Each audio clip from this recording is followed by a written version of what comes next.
مکمل عمرے کے 4 واجبات ہوتے ہیں: احرام، طواف، سعی اور حلق۔ گھر سے ہمیں غسل کر کے نکلنا ہے۔ احرام اسی وقت پہن سکتے ہیں یا پھر جہاز میں پہن سکتے ہیں، اور ہر فلائٹ جو جدہ کی طرف جا رہی ہوتی ہے اس میں اناؤنس کیا جاتا ہے کہ اب ہم لوگ میقات سے گزر رہے ہیں، تو اس وقت آپ نے احرام باندھا ہوگا اور آپ عمرے کی احرام کی نیت کر لیں گے۔ جو لوگ دور سے آ رہے ہیں وہ میقات سے احرام کی نیت کریں گے۔ جو لوگ مکہ کے قریب رہتے ہیں، مکہ شہر میں نہیں رہتے، وہ لوگ اپنے گھر سے احرام باندھ کے آتے ہیں اور نیت کر کے آتے ہیں، اور جو لوگ مکہ المکرمہ میں رہتے ہیں ان لوگوں کو چاہیے کہ مکہ کی حدود سے باہر جائیں اور پھر داخل ہوں۔ اور اس میں مشہور ہے مسجد سیدہ عائشہ جہاں سے لوگ احرام کی نیت کرتے ہیں، اور مسجد جورانہ جہاں سے ہمارے نبی پاک صلی اللہ علیہ وسلم نے غزوہ حنین کے موقع پر عمرہ فرمایا۔ اس کے بعد آپ تلبیہ کرتے رہیں گے: لبیک اللہم لبیک لبیک لا شریک لک لبیک ان الحمد والنعمت لک والملک لا شریک لک، جب تک آپ مسجد الحرام میں نہیں پہنچ جاتے۔ لبیت لک لبیک ان الحمد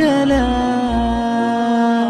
مسجد الحرام میں آ کے کعبہ شریف کی طرف نظر پڑے تو دل بھر کے دعائیں مانگیں اور اللہ تعالیٰ کا شکر ادا کریں کہ اللہ تعالیٰ نے یہ عظمت والا گھر آپ کو دیکھنا نصیب فرمایا۔ طواف شروع کرنے سے پہلے مردوں کے لیے سنت ہے کہ وہ اپنا دایاں بازو نکال لیں احرام میں سے، پھر آپ نے طواف شروع کرنا ہے حجر اسود کے سامنے سے اللہ اکبر کہہ کے اور ہاتھ سے اشارہ کر کے، اور جب آپ گھوم کے آئیں گے آپ کا 1 چکر کمپلیٹ ہوگا۔ اسی طریقے سے آپ نے 7 چکر لگانے ہیں کعبہ شریف کے، اور جب حجر اسود سے پہلے والے کونے کے پاس آپ جائیں گے اس کونے کا نام ہے رکن یمانی، وہاں سے حجر اسود تک آپ نے دعا پڑھنی ہے: ربنا آتنا فی الدنیا حسنۃ وفی الآخرۃ حسنۃ وقنا عذاب النار۔ اس کے علاوہ طواف میں آپ تسبیح و تحمید کر سکتے ہیں، اللہ تعالیٰ کی جو دل چاہے آپ کا آپ دعائیں مانگ سکتے ہیں، اور خاص طور پہ لوگوں کا خیال رکھنا ہے کسی کو دھکے نہ لگیں۔ طواف کے 7 چکر پورے کرنے کے بعد آپ نے مقام ابراہیم کے پیچھے 2 رکعتیں افاضۃ الطواف پڑھنی ہے، پھر سعی کی طرف جانا ہے اور راستے میں زمزم پینا سنت ہے۔ تو صفا پہاڑی پہ کھڑے ہو کر قبلہ رخ ہو کے آپ نے یہ آیت پڑھنی ہے۔ اس کے بعد آپ نے پہلا چکر شروع کرنا ہے صفا پہاڑی سے مروہ کی طرف، اور راستے میں جہاں پر گرین لائٹ آئے گی وہاں پر تیز چلنا سنت ہے، اور وہاں سے آپ مسنون دعا پڑھ سکتے ہیں۔ تو طواف کی طرح ہی یہاں پر تحمید و تسبیح کرنی ہے اللہ تعالیٰ کی اور دعائیں مانگنی ہے اپنے لیے۔ اس طرح آپ مروہ پہاڑی پہ پہنچ جائیں گے، اور مروہ پہاڑی سے بھی